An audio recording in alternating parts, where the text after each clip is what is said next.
Boots, cats and dogs, welcome back to Sound the Siren. I'm Xavier. I'm Dylan. Welcome back to episode 7 of the Supercoach series, joined by Das and Zave in real life. It's great to be back in the second episode of us being in real life. Das, how are you? Yeah, I am. Well, Zave? I think that said a lot. I'm pretty good, but A man of many words, Das, over here. my team, again, not so good. Although, my season rank went up and my score was poor, but it could have been pretty good if not for a poor captaincy option. So one talking point, which I think will be the main headline and we'll get into later, is a shocking performance, and Das, your curse continues. Yes, you're right. The curse does continue. I really considered what was going on during this week. Really thought about who I should bring in. Really thought about who my curse could affect the most. And, who's been scoring the best out of anyone in the Supercoach. And it was Max Gawn. So, obviously, Max Gawn was the obvious option. So, I brought him in, decided to captain him, and he got a whopping 63 points for me. Was it 63? Or 63, something? yep. So, honestly, I think that stuffed up a lot of people's weeks, and I'm very proud of that decision of mine to bring him in. How did you boys go? I scored 1991, so I pipped you by 90 points. And who was your captain? Captain was Grundy. Yeah, so if I had had Grundy, Yeah, imagine different story. My season rank already went up, and I would have had another 200 points. So Yep. It really hurts, but. Yet to crack 2K.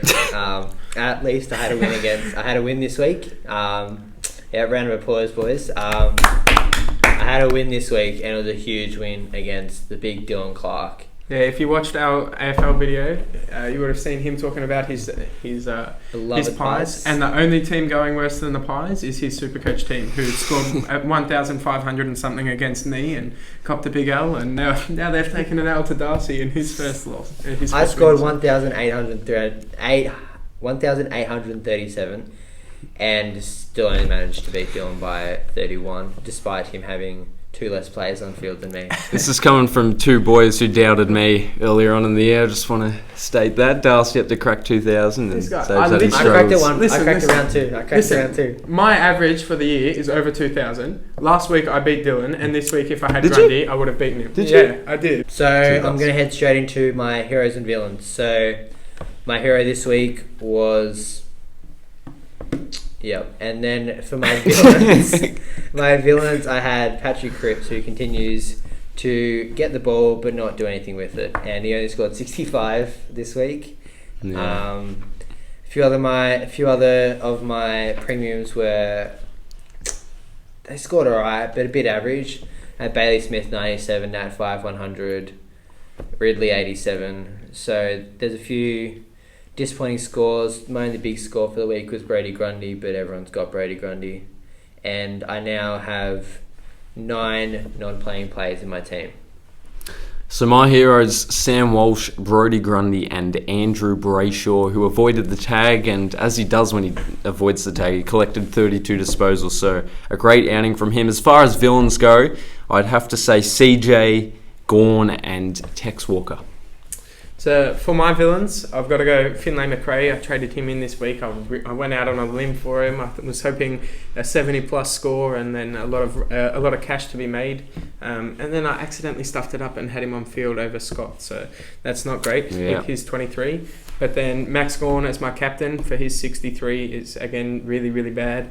And so those were the 2 that I mainly wanted to highlight. But my heroes, James Jordan and Tom Powell, both scoring over 100, over 90, is very, very good and will make a lot of money in the future. Cozzy, he only scored the 66, but I want to highlight him again because of how good he played last week. And Jaden Short for his 116. That's fantastic. So now we will head into the trades made last week. I talked about mine and how well they worked out for me. I didn't completely delve into them, so I had to get out Lachie Neale and Josh Dunkley, considering their long-term injuries, and I decided to bring in Tom Mitchell and Max Gawn, both of whom are Tom Mitchell less disappointing. Tom Mitchell 105. 105, but... Bit underwhelming, considering he had 38 disposals. Yeah, inefficiency seems to be a very big problem in my team at the moment. Yeah. So, I told you boys before the game, and I copped a bit of backlash. I traded out Dumbest thing I'd ever seen. Josh honestly. Dunkley and Dusty Martin, and it paid benefits. I traded in Callum Mills and Sam Walsh. I was meaning to message you today.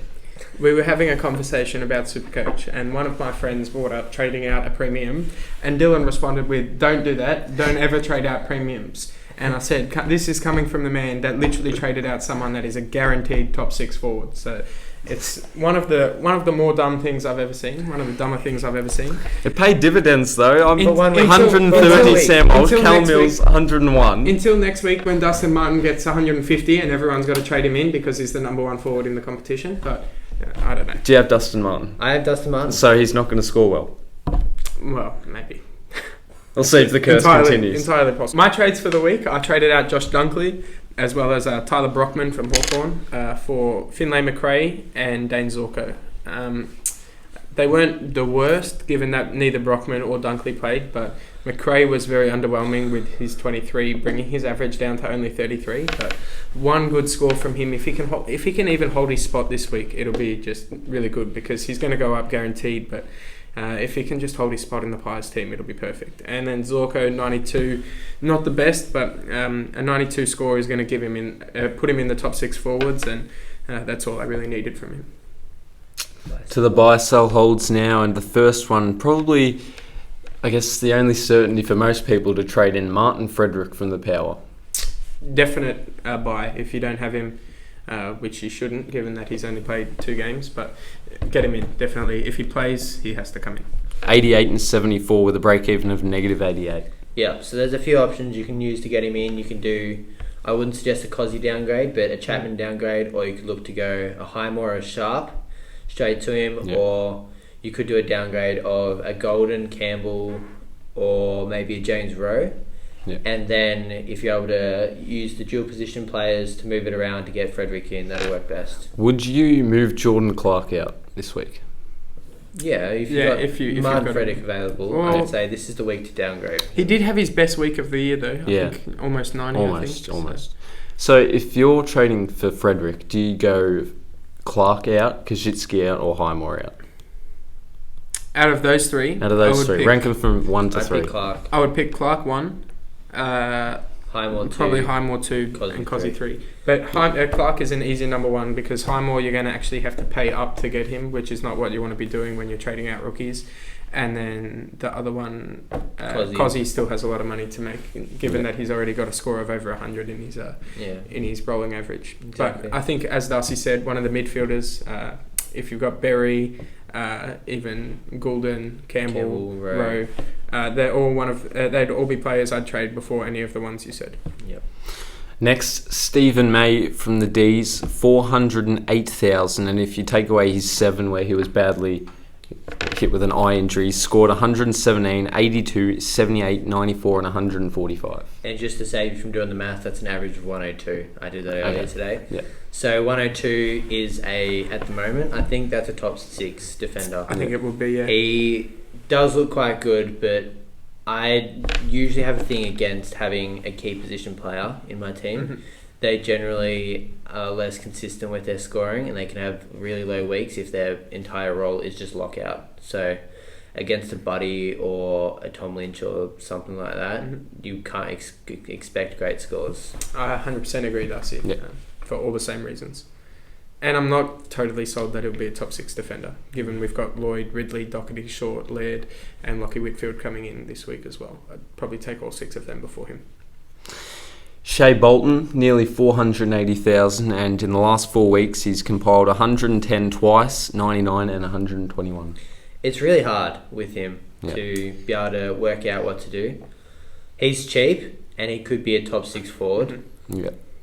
but you have to take into account that they are missing both Prestia and Martin last week for his good score, and they've missed Prestia in previous weeks for those scores of his. And the one score of 29 when they were beaten by a fair amount against Sydney. Yeah, so it's tough. He could be a player you bring later in the year, but if you want to take a punt on him early, it could work out really well, or it could stop you up and you might need to do another trade later in the year. But I don't see him falling below 350. I only really see him getting up to around 500k with hopefully an average of around 100. Yeah. But I'm not completely sold on him. I'm not really sold on any of the forwards other than Zeeble or Dustin Martin. And one of those was traded out by Dylan. One of those was traded out by Dylan. So I personally am looking to wait to upgrade my forwards last. If it's a bit risky, but there's no one screaming for selection at the moment. So if he was midfield eligible only, I would rule him out straight away. But because he's got the forward bid eligibility, it might be an option. And as you were saying, you're not sold on any of the any of the forwards. I'm going to take Zeeble, Martin, Zorko, and then if Dunkley or Dangerfield get back, you're probably looking to have them in your team. And then outside of that, I'm not really sure. I'm going to look to bring in Heaney in a couple of weeks when he's really cheap. And Butters, I'll be looking at him. And so those are the couple of options, and I'm not really sold on any of them, as you said, other than Zeeble and Martin, and then some of the other ones if they do get back into, if they do become fit again. But so I'm not totally opposed to it because of that reason. I honestly believe you could probably pick total pods in the forward line and just be fine with it, because you're going to get up and down weeks from any of the players you pick. It's just you're minimising your risk if you pick players like Zorko and some of the other ones we've said. So I'm not totally against it. I don't have him in my own team, and I'm not bringing him into my own team this week, but it's possible. Riley Thilthorpe, 91 and a 55, and he didn't kick a goal and still scored 55, which would increase him by a fair price. His break-even -25. So I think it's possible. He's 202k, so I'm not going to do it. But again, it's an option that you can definitely do. We know he's had big scores, and the reason I'm not doing it is because I'm looking to upgrade this week as well. So probably not bringing him in. Last week I would have said he's a buy, but not for that price. At this point, you want to be getting at least 250k out of him if you're getting that price. And I'm not sure you'll be getting that based on this week's performance. So yeah, pretty much for some of the downgrades of Waterman or Brockman or something, you're actually having to pay more to get him. So for that reason, I would say wait on him or don't get him at all. A couple more, the first of which is David Mundy. I would hold. I wouldn't bring it. I would hold. I wouldn't bring him in. I definitely wouldn't sell him, given that he's just produced ridiculous scores all year. And I wouldn't buy him because we know he's really old, like really old, and we know he's been producing really good scores. But the reality is that his age has to catch up to him at some stage. We know it hasn't yet. Said that 3 weeks ago too. Yeah, we know it hasn't yet, but it probably does have to happen at some stage. And there are so many good midfield options as well. And when that happens, that's a 100k price drop as well, probably more. So for that reason, I wouldn't look to get him in. I wouldn't obviously sell him, but I'd say if he has one poor score, I would be looking to sell him before his price drops too much. Chad Warner. I haven't totally looked at his break-even yet, but at the moment he's sitting outside of my team, and it might be a sell. So Chad Warner is 329,000. He's made 185.8k this year, and his break-even 63. The 63 break-even is still achievable for him. Oh yeah, for sure. He's got... Which he achieved he scored 61 on the weekend. Yeah, he's still got solid scores. The last 3 weeks has been quite poor. Well, 50, 73 and 61. It's not actually terrible for a rookie. Yeah. I would be looking at Campbell or Goulden before I'm looking at Warner. But yeah, if you need an upgrade, elsewhere, then I'd be looking to downgrade him. Yeah, I do agree. Campbell and Goulden go before Warner because he's been so consistent, and given the lack of really good scoring rookies we have in the forward line, he's definitely an option you can still keep. Yep. Final one for you boys, Tex Walker. Sell him now before his price drops. Did it drop this week, and if so, by how 28k. much? 28. Yeah, so it's a difficult one. If you still think he's going to return to the form that he was in before, like you said you did, Dylan, then you can hold on to him in the hopes that he will be a top 6 forward as he is currently at the moment. But I didn't bring him in because of this exact reason. I didn't think he'd be so consistent, and I thought there would definitely be a couple of weeks where he has like 50 scores and lower than 50 scores. So I'm not sure if I would sell, but I definitely wouldn't bring him in. Here's their next 5. Port Adelaide, West Coast, Melbourne, Richmond, Collingwood. Yeah, so a tough 5, I think. But he's capable of anything. Mm-hmm. And he's projected to lose about 40k in value over the next 2 weeks, and that's taking into account that they've got him projected at 91 and 87 against Port Adelaide and West Coast, both very solid defences. Yeah. Yes, So there's a good chance you get well below those projected scores, and we could be looking at 60, 70k loss in the next 2 weeks. Yeah, one more bad score in the next couple of weeks, and he's going to go down a lot. So he's definitely a sellable option, but if you think he's going to be top 6, get him. That's all for the buy sell holds. Rowan Marshall, another one to watch. I know you boys are fond of him. Yeah, so I really wanted to bring in Rowan Marshall last week, but because he was the late out in the game we all attended against Richmond, I didn't because I was afraid that he would be a late out again either this week or in the coming weeks. But I went Zorko, wasn't the worst option, but Marshall's going to be a top 6 forward if he can stay fit. Yeah, so obviously there's a few good pickups this week to get. We've already talked about Martin Frederick. You got to get him in if you can. There's also a couple other options. So we also talked about Phil Thorpe, who is a chance to, if you want to get him in. But there's also Mark Keane for Collingwood. They pretty much go under the same umbrella. Mark Keane and Nathan Murphy for Collingwood. They are both... Well, Mark Keane's 158,000, while Murphy is 123,000, and they both average around 50. So they'll be sitting at break-evens of negative 13 and negative 20. Yeah, they're not the worst options if you can get them in, but both in the back line. No, same with Nick Murray. I think he's also the same. If there's anything you can take out of this Supercoach episode, it's that you have to have Frederick. Given that he's had scores of 74 and 88, yeah. So an average of 81 from someone that's 123k. If he scores like 0 next week, he's going to go up by a lot of money. So he's someone you have to have. So he is definitely the first option to bring in. And then if you can upgrade somewhere else, I'd probably do that before bringing in either of those two. But they're not the worst options. Yeah. So it's actually ridiculous. Think back to the start of the season, the lack of defensive rookies we had and how we were just desperate for someone, and now we've currently got 8 defensive eligible players on the bubble. 4 of those didn't play this week, but you've still got Lewis Young, Tom Highmore, Lockie Jones and Harry Sharp on the bubble and projected to increase in price. And I've got a fair few of them. I've got Highmore, I've got Sharp, and I've got Nick Murray as well, who's also on the bubble. He did play this week, so I think you might be getting into him soon. And, oh no, never mind. I was going to say another one, but he's a midfielder. Who was it? Riley Collier-Dawkins. Riley Collier-Dawkins. If you didn't learn from the Lockie Jones situation, where he played 2 games, scored about 65, not great, but not terrible, and then had to get an ankle injury, and he's out now for 4 weeks at least. Yeah, 4 weeks. That should be lesson number 1 on why you don't get players before their second game.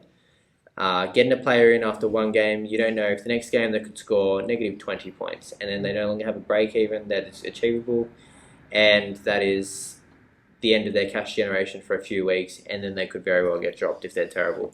So you always wait until they're named in the round 3 side or in their 3rd game, and then you get them in. So we'll see on RCD, Collier-Dawkins.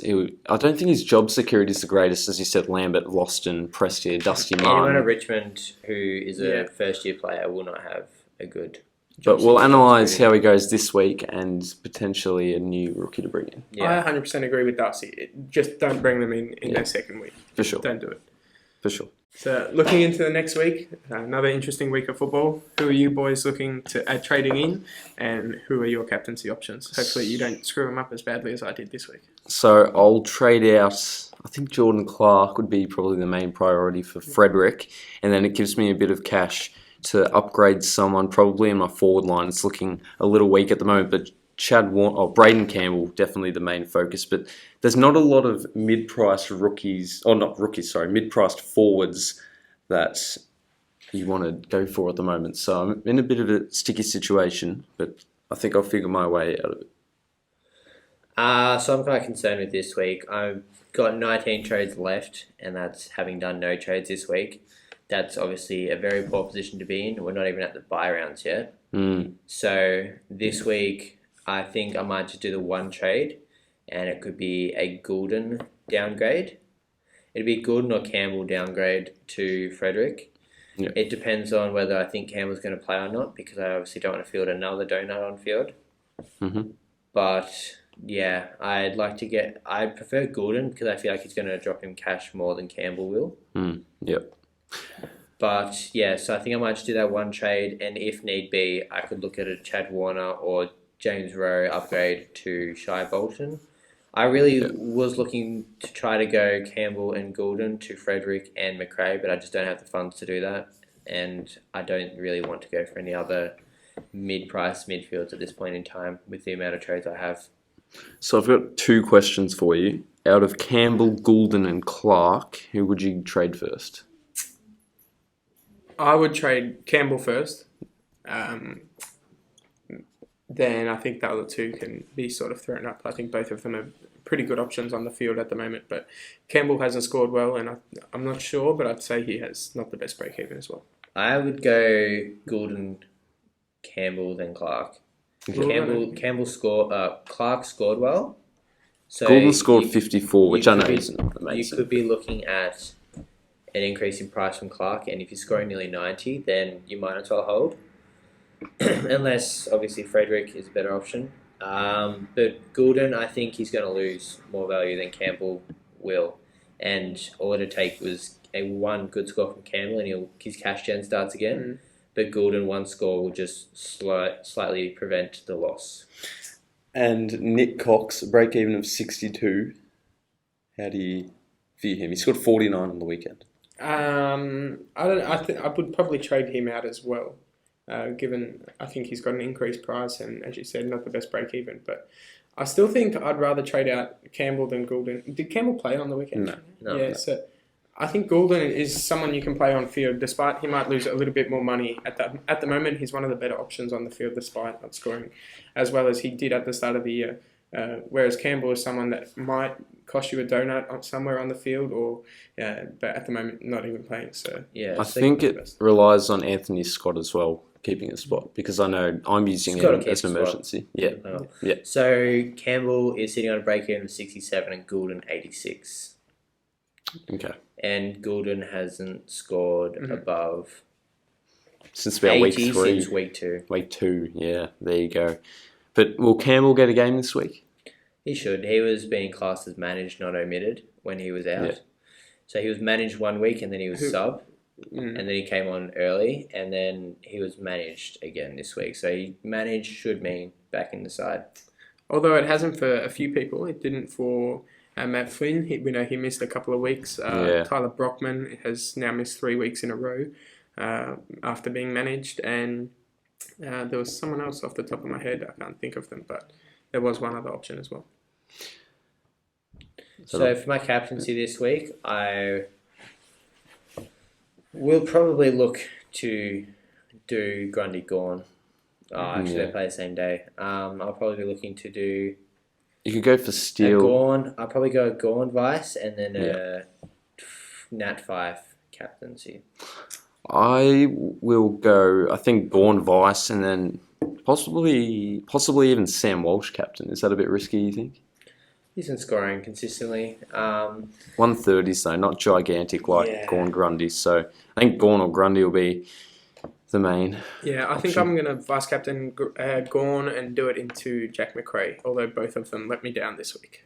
So Gawn has Sydney, which is Hickey, obviously.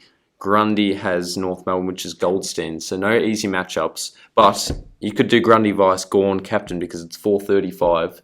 So plenty of time to switch it. You'll have to do it really quick, or maybe even before. We can just assess how. If he's on 150 with about 6 minutes left, I'll take that every day of the week. Yeah, but definitely more risky. All good. Any other notes, boys? Nothing else from me.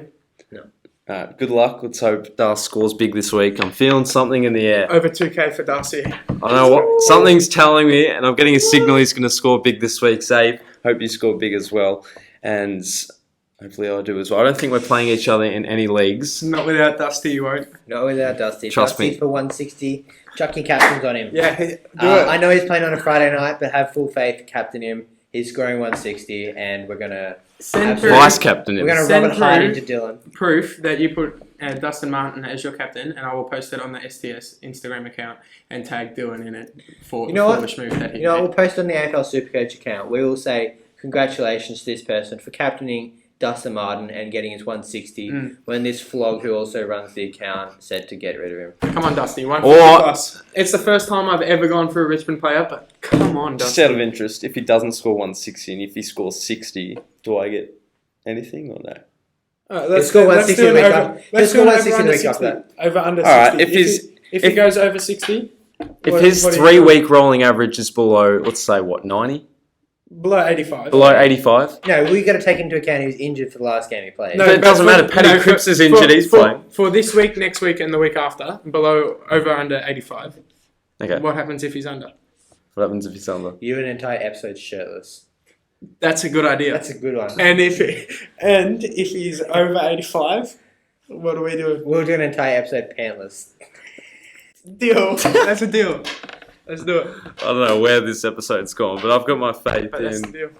Oh, I don't want to do this. Come on, Dylan. No, because... Come because on. It doesn't matter traded if... him out. We'll discuss But this Mark- after the episode. We We'll be will, sorting we this will out. discuss this, but Mills 101, Walsh 130, and they're very consistent. And watch Dusty score about 70 this week against a Geelong side. And if he doesn't, I'll eat my words, but I'm still happy with the trades I did. Over Will you under, literally- over under will you literally 85 eat for your shitless. words? No. Will Yeah. you literally eat your words? Hmm? Will you literally eat your words? What's he going to write my Yeah, words in? we'll print them off. We'll staple them to something disgusting, and then you You can gotta eat literally eat your words. That apple down there. them. Yeah. No thanks. Alright, anyways, we'll discuss this off camera, but I hope you enjoyed. Make sure to follow at AFL Supercoach on Instagram, at sts.podcast, as well on Instagram. They're the socials, check them out. And And Dylan shirtless next episode. we hope you enjoy, and we'll see you next time. You're going shirtless, Dylan.